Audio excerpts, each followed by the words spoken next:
যদি সংস্কারের বিপক্ষে কেউ দাঁড়ায় বা ইতিহাসে দায়ভার রয়েছে এমন রাজনৈতিক দলের সঙ্গে এনসিপির জোট হওয়ার সম্ভাবনা নেই বলে মন্তব্য করেছেন জাতীয় নাগরিক পার্টির আহ্বায়ক নাহিদ ইসলাম। বলেন, একটা নতুন রাজনৈতিক শক্তি এবং নিজেদের স্বাতন্ত্র্য নিয়ে দাঁড়াতে চান তারা। মঙ্গলবার দুপুরে এনসিপির বিভাগীয় প্রার্থীদের সাক্ষাৎকার গ্রহণ শেষে রাজশাহী পর্যটন মোটেল প্রাঙ্গণে সাংবাদিকদের এক প্রশ্নের জবাবে এসব কথা বলেন তিনি।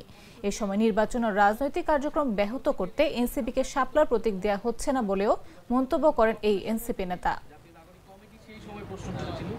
এই গঠনটা কোন আইনের ভিত্তিতে হলো? 2022 সালের যে আইন, যেটাকে ওই সময়ের সকল রাজনৈতিক বিরোধী, সকল মির্জা ফখরুল ইসলাম সহ সকল বিরোধী রাজনৈতিক দলের নেতারা সেই আইনকে প্রত্যাখ্যান করেছিল, সমালোচনা করেছিল এবং সংস্কার প্রক্রিয়া সেই আইন নিয়ে কথা হয়েছে, নতুনভাবে একটা সিস্টেম তৈরি হয়েছে।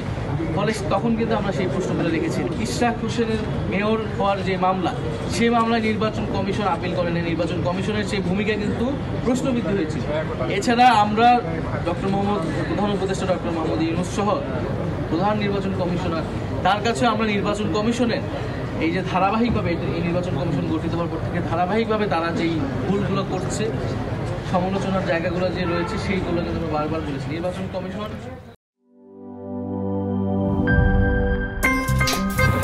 আমার একটা স্মার্ট সিদ্ধান্তে 25% গ্যাসের খরচ কমেছে। ভাবছেন কিভাবে?